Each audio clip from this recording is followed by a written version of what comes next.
My wife's been playing a mobile game a lot lately. She got really big into this bingo game, and now more recently she started playing this other game called Township. It's basically like a Sims City type deal, but it's got farming. It's a whole thing. It's a mobile game, so she sits there on her phone and she plays this mobile game, and she's even gotten Todd, my 5-year-old, interested in playing this game. And it tends to take a lot of her time. It was a thing that started with like her downtime, not really have anything to do, and she just, break it out, play a little bingo or a little bit of her Township game. But now it's kind of turning more into her playing it like all the time. Like, it's not distracting where she's playing so much it's a problem. I'm not saying that, but I am saying she is playing it more and more often, and it got me thinking, does this make my wife a gamer? Is she a gamer just like I am? I like to play PC and console games. The typical game you would think of, a gamer. And, I got my game collection here with my physical, and I have a bunch of my digital games. And, I'm a gamer, right? I have a whole YouTube channel just about video games where I stream different games, lately the Zeldas and the first-person shooters and whatnot. And I've been playing games my whole life. My whole life. My earliest memories of me playing Mario and the Rocketeer on the NES.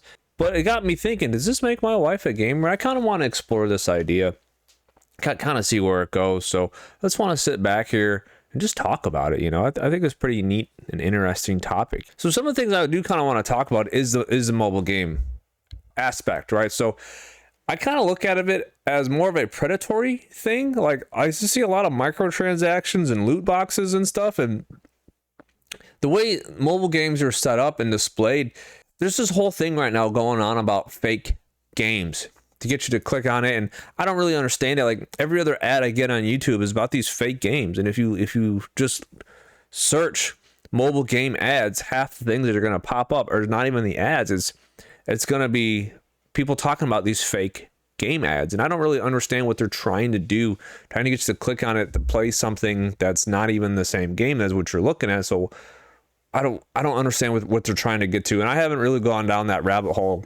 I'm trying to stay away from it, and I'm not trying to. I'm not going to do it. I'm not going to go down that rabbit hole, so I don't know what their intentions are or what they're trying to do with these fake mobile game ads. I don't know, but more or less the ones that are real, the real mobile games, they have loot boxes and microtransactions. That's how they make their money, right? So I was trying to explain this to my wife, and like, hey, I'm going to go buy a game, a regular console game, and I'm going to pay that $60, $70 price, for that new game. Normally, not all the time. Normally, say I buy that game physically. Let's just, for instance, I go out and I buy The Legend of Zelda Majora's Mask back in 2000. I buy that game.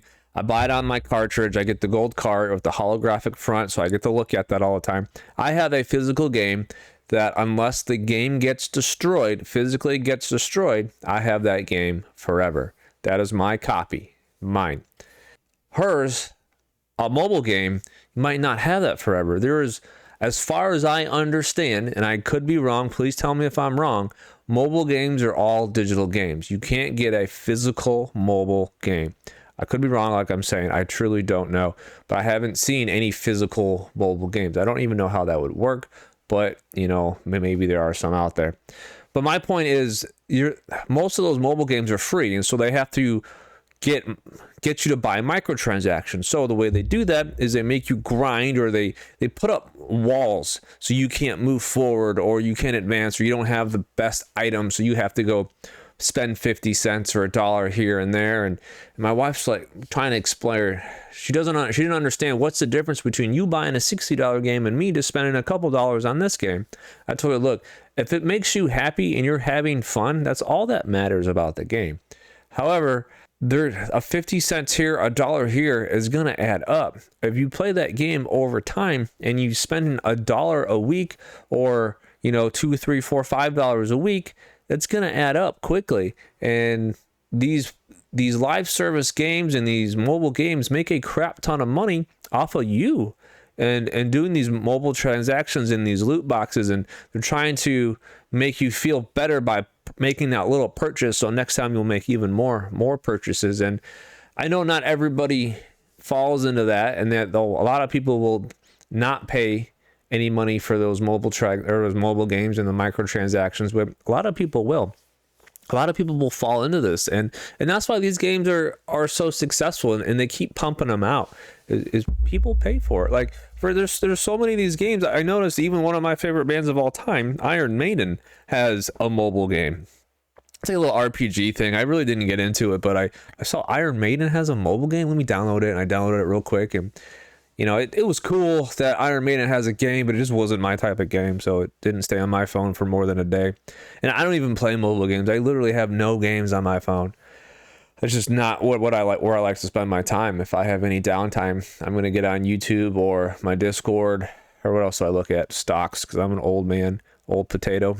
But the other thing, too, is these mobile games, a lot of them are just really aimed towards kids. So my son, my oldest son, who is on autistic spectrum, he's, I wouldn't say high functioning, but he knows how to use a cell phone fairly well. And he likes playing these mobile games and like games on his tablet. And one of them he plays a lot. It's called Beanie Bambini. And it's a game where he can draw things. He can color and draw things. And it's really cool. He really enjoys it. And we let him go nuts. But there's different characters that he can't open without us paying for it. And we've paid for the subscription. It was like $12 for a month or whatever. And we did it.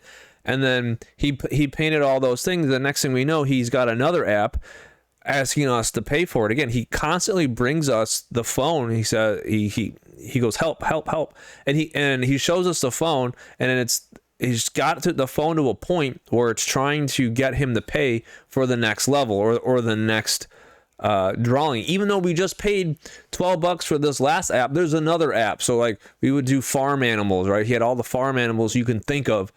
But the next app is just zoo animals and like fish. And there's a whole bunch of these different coloring books you can say, and you got to pay for it.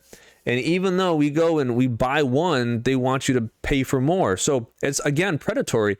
And they know what they're doing. Absolutely, they know what they're doing. You know how hard it is to tell my son no? Well, I mean, it's easy over time. You know, I'm dad. You tell your kids no. For me, that's not a problem. But the first few times that he would actually verbalize asking for something, that was tough for me to have to explain to him no, because he didn't understand. He just got upset because he couldn't play his coloring game or the new level on his coloring game. What they do is inside that game, they give you three options. They want you to do an equation or a math problem like 4 + 5. Normal kids that age don't know that answer, but they give you three options. And then all my son does is he keeps clicking an answer until he gets it right. And that's frustrating because then it brings you to the next page and it shows you, hey, it needs your authorization. Then it brings you to the Apple Store and it asks you, hey, do you want to make this transaction? Luckily, he doesn't know our password to make the transaction. Otherwise, we would be out of money a long time ago. It's very predatory. It gets him all the way to the pay screen to where, luckily, like I said, we have the password set up that he can't go and make these transactions. But I've heard horror stories of kids just buying random things off the internet and costing their parents thousands and thousands of dollars. So again, these mobile games are in a sense predatory, and that's kind of why I don't really like these games. Like, I'll let my kid play it because he's playing an innocent game. Like, what he wants out of it is very innocent. What the company wants is for him to want to paint and do more, so he has to pay for it. Again, microtransactions. And also, like I'm saying, with my wife, for playing her bingo and her township game, it's constantly microtransactions. And I don't think she's buying these or paying for these microtransactions, but I don't really know. But just kind of want to talk again more against normal gaming, or what I call. So like I said, you pay up front, cost once.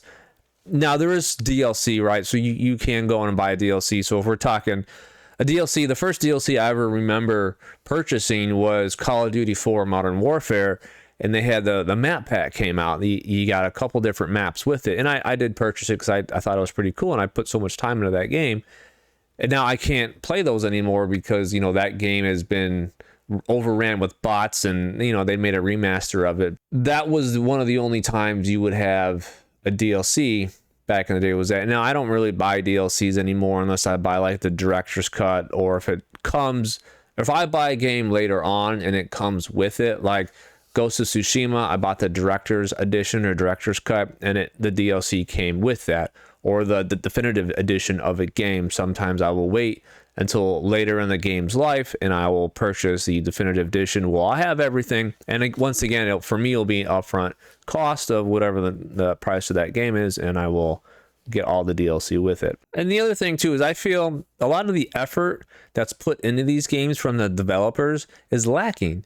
So if you go, I'm not saying all games are don't have any normal games don't have their problems. By all means, we all know AAA games right now is in a crapshoot. We just all saw Concord go on sale, $40, and then within 2 weeks, Sony's pulling it. I think it's going to come back. At the time of this recording, it's still live. You can still play it if you had already bought it, but it's being pulled down at a very, very soon. For the most part, AAA games have way more effort put into it. So let's just look at Rockstar, because you know they're one of the best. Red Dead Redemption 2, just masterpiece, right? It's a phenomenal game put out. That's the game, right? That's it. I'm just saying, like, the effort put into that game is incredibly more than any of these other mobile games like Clash of Clans.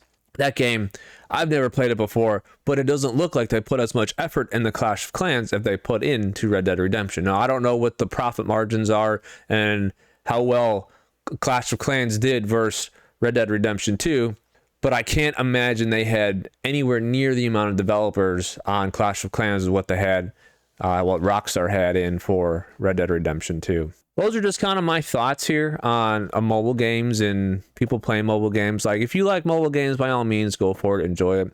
You know, my family, it has and is doing so, but I'm starting to see them play a little bit more of it. And as long as my credit card stays off of the game, I'm all for it. You know, enjoy yourself, enjoy watching your ads constantly. But I'm going to continue being a conventional gamer where I'm playing games on my PC, my consoles, and retro games, all that, even in emulation from time to time. And I'm just not really interested in mobile games, but I do see how other people can be, and you know, it's a good way to dip your toe into gaming.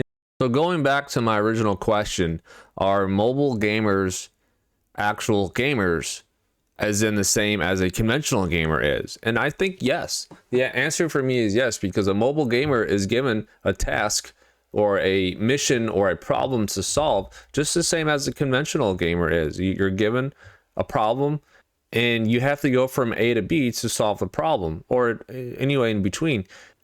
So if you're a mobile gamer and you're having fun, continue having fun. That's all gaming is all about, is just having fun. All right, so thank you for watching all the way through. If you got this far, and if you got anything to say, as always, throw it in the comments. I would love to hear from y'all. And you know what? Maybe change my mind. Throw in your favorite mobile game. Maybe I'll download it and I'll make another video in a few months saying how much I love mobile games. I don't know. But I hope you enjoyed it. Thank you very much. I enjoy making these videos, and I'll see y'all in the next one.